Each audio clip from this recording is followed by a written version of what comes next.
మీ business ఏదైనా మీ ఊర్లో promotion చేయాలంటే అది సుమన్ టీవీతోనే సాధ్యం. ఇప్పుడే సంప్రదించండి.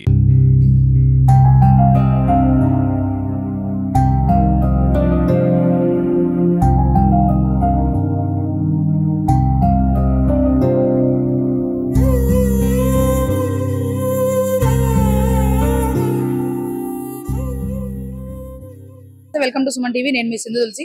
ప్రస్తుతం కడప జిల్లాలో 2 టౌన్ పరిధిలో జరిగినటువంటి హత్య, భర్త భార్యని సుత్తితో కొట్టి చంపిన విషయము ప్రస్తుతం మన కడప నగరంలో హల్చల్ లేపుతోంది. ఒకసారి వాళ్ళ అక్క, చనిపోయిన ఆవిడ అక్క ఇక్కడే ఉన్నారు. ఒకసారి ఆవిడతోనే మాట్లాడే ప్రయత్నం చేద్దాం. నమస్తే అమ్మా. నమస్తే. మీ పేరు? నా పేరు ఐషబా నుండి. ఆవిడ మీ అక్కన చెల్లినా? చెల్లెలు. మేము 7 మంది, ముగ్గురు తమ్ముళ్ళు, 4 అక్క చెల్లెలు.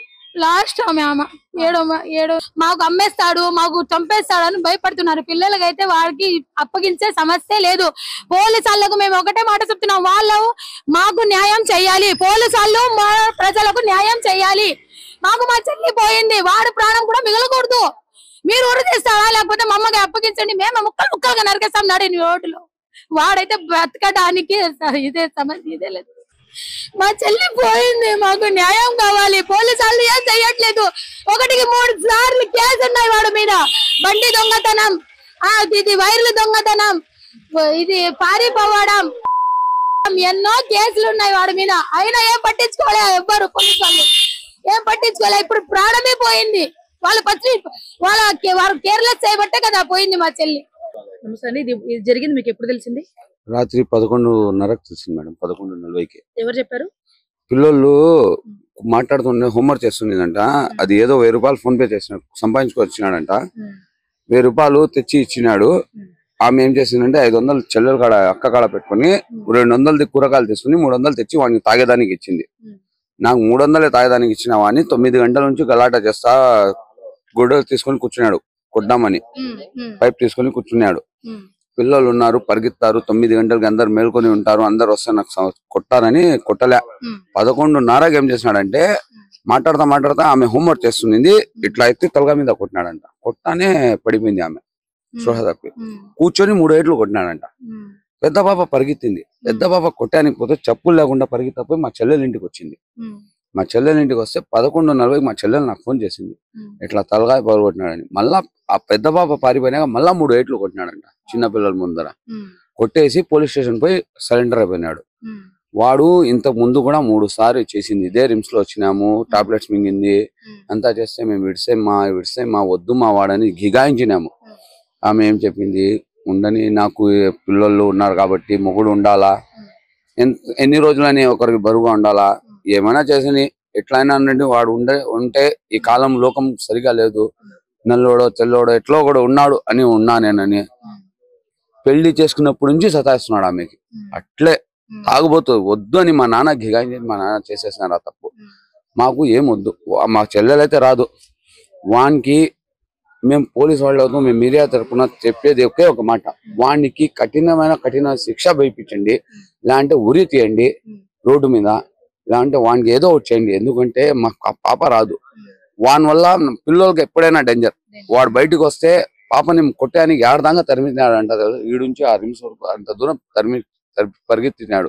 అక్కడ వాళ్ళు ఏమంటున్నారంటే పాపని పైనుంచి కిందికి తోసేయబోయినారు. తోసేదానికి పోయినాడు. పెద్ద బాబాకి పట్టుకునేనికి దొరకలే. పెద్ద బాబా పైసి కింద నుంచి పైనుంచి కిందికి దుబ్బేద్దామని పట్టుకున్నాడంట. పాప తప్పించుకొని వచ్చింది. నిజమే అది. అతను ఎట్లాంటి వాడండి? ఎందుకంటే పిల్లల్నే చంపాలనుకుంటున్నాడు. వాడు తాగుబోతు మేడం, తాగుబోతు. పెళ్లి చేసినప్పుడు నుంచి ఇప్పుడు దాకా తాగుబోతే. పెళ్లి రేపంటే రాత్రి తాగి వచ్చినాడు మా బావ. ఆయన రెండో ఆయన, నేను మా బావ వచ్చి చెప్పినాం మా నాన్నకి, తాగి వచ్చినాడు వద్దని. కానీ ఆమె 2014లో పెళ్ళయింది. అప్పటి నుంచి ఇప్పుడు దాకా వాడిని పిల్లల ముఖం చూసే వాడిని సహించింది. పిల్లలు ఉన్నారు వాడుంటే నాన్న ఒక పూట లేకుండా ఒక పూట అన్నం పెట్టాడని ఇప్పుడు దాకా సహించింది. లాస్ట్ కు ఆమె శక్తి పోయింది, చంపేసేసినాడు. వానికి చెప్తూనే ఉన్నాం, ఆమెకు చెప్తూనే ఉన్నాం మేము, వద్దు వాడు ఎప్పుడైనా డేంజరే, నీకు డేంజరే అని. పెద్ద అక్క అరుస్తునింది, మీరు మాట్లాడిన పెద్ద ఆమె అరుస్తూనే ఉన్నింది, వదిలే అని. చిన్నక్క చెప్తునింది, ఇంకొక అక్క చెప్తునింది, పెద్ద బావ, ఇంకో బావ, అందరు చెప్పినాం. మేము చూసుకుంటామ్మా, వదిలేమ్మా, నువ్వు బాగున్నావు, వాడు ఏమున్నాడు వాడిని మీరు చూస్తే చెప్తారు మీరే. ఇప్పుడు అతను పోలీసులు తీసుకెళ్లారా? 2 టౌన్ లో పోయి వాడే సరెండర్ అయినాడు. మాకు మేము మీ తరఫున పోలీసు వాళ్ళకి కోరేది ఒకే ఒక కోరిక, వానికి శిక్షించండి, లేదంటే ఉరి తీయండి, మాకు న్యాయం చేయండి. మా చెల్లెలైతే రాదు, ఇంత పెద్ద పాప మాకు రాదు, పోగొట్టుకున్నాం మేము, మాకు న్యాయం చేయండి. దయచేసి వానికి ఏమైనా శిక్ష ఇస్తారో ఏం చేస్తారో మీరే చేయండి. మీ తరఫున వాళ్ళకు రిక్వెస్ట్ చేస్తున్నాం మేము. ప్లీజ్ రిక్వెస్ట్ ని యాక్సెప్ట్ చేయండి సార్. ఆయన చేసి మేము ఇట్లా సందులో ఉంటాము, మాది వ్యాపారం ఉంది. మేము 12 గంటలకి మేము ఇక్కడ ఎవరు ఉండము. నైట్ పూట నవాజ్ టైం కదా, మేము నవాజ్కి వెళ్ళిపోయినాము. పాపం ఏమైనా ఉంటే కూడా వాళ్ళు మాట్లాడుకోవాలా, ఇట్లా చేస్తే చాలా తప్పు, అది ఇబ్బందిగా ఉండదు. అంటే వేరే రేపు ఎవరికైనా పెళ్లి చేయాలంటే కూడా అంత ఆలోచించి చేయాలా. చుట్టుపక్కల జనం చెప్పిన ప్రకారం వాళ్ళ కూతురు నైట్ ఆయన చేసేటువంటి సన్నివేశం చూసి ఆ పాప భయపడి బయట వాళ్ళకి చెప్పడానికి ట్రై చేయగా ఆయన వాళ్ళ పాపను కూడా ఆ పై నుంచి కిందకి తోసేసే ప్రయత్నం అయితే చేశారంట. ఒకసారి ప్రస్తుతానికి మనం వాళ్ళ ఇంటి దగ్గరే ఉన్నాము.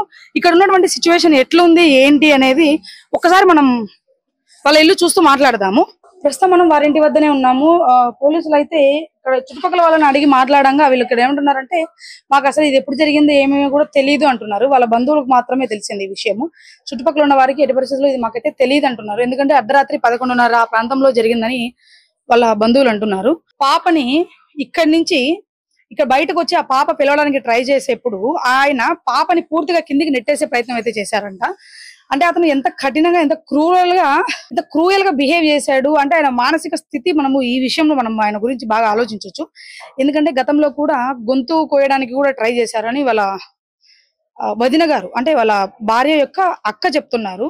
గతంలో కూడా చంపడానికి కూడా ట్రై చేశారు. ఇప్పుడే కాదు, గతంలో 3 సార్లు ఈ అటెంప్ట్ అనేది చేశారు.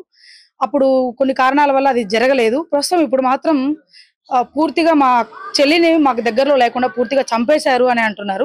అంత చిన్న పాపని, ఎందుకంటే కన్న కూతుర్ని ఎవరు చంపుకోరు, కానీ అతను కన్న కూతుర్ని కూడా చంపడానికి వెనుకాడకుండా ఉన్నారు అంటే అసలు ఆయన మానసిక స్థితి ఎంత ఘోరంగా ఉందనేది మనం చూడొచ్చు. వాళ్ళ పిల్లలు వచ్చే పరిస్థితి అయితే ఉంది తొందరలో. వాళ్ళు ఒకసారి వచ్చిన తర్వాత మనకి కుదిరితే లోపలికి వెళ్ళి చూసే ప్రయత్నం అయితే చేద్దాము. వాళ్ళకు మనకు వీలవుతుందా లేదా, మనకు ఆ పర్మిషన్ ఇస్తారా లేదా అనేది ముందు చూద్దాం.